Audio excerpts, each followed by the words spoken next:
What's up, YouTube? This is Too Raw for TV.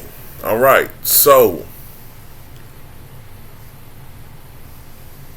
Mike Tyson, on a recent podcast, seems to have confirmed what a lot of us have been hearing or suspecting with Jamie Foxx, even though the family has not come out and definitively said what's wrong with Jamie. I mean, technically it's none of our business, but I mean, for closure reasons, and I say closure because we of course want Jamie Foxx to recover, but it would be nice to kind of know what he's dealing with so we can kind of have an idea about, you know, how to feel about this and just informing his fans.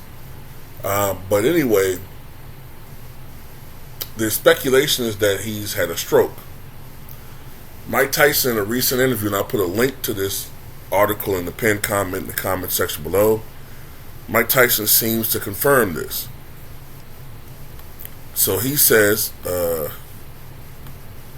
Jamie Foxx is not doing well. They said it was a stroke. I have no idea what happened to him. It says U.S. Weekly has reached out to the Rays star reps for comment. Tyson and Foxx have been friends for decades.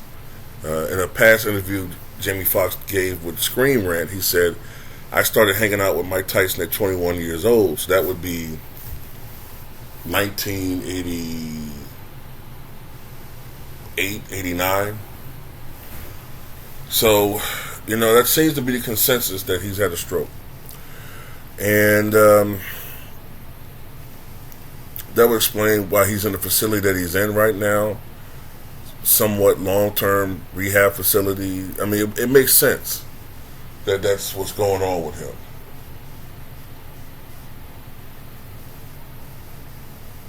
And,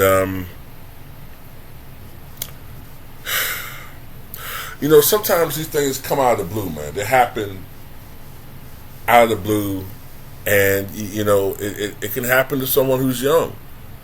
Remember, a stroke is what effectively ended the career and then ultimately, unfortunately, the life of Nate Dogg.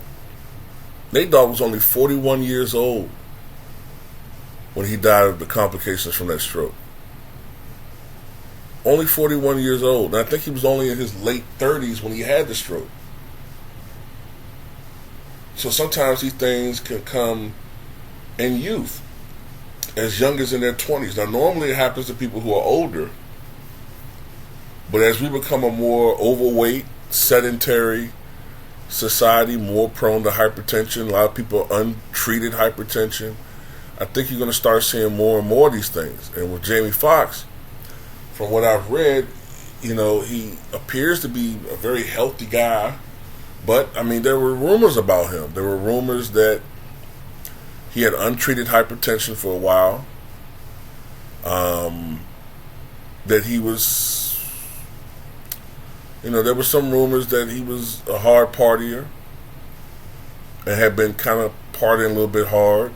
You could even argue that he had been burning the candle at both ends pretty hard at one point.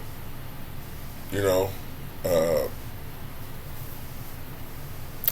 so, and then, you know, a friend of mine just brought up an interesting point.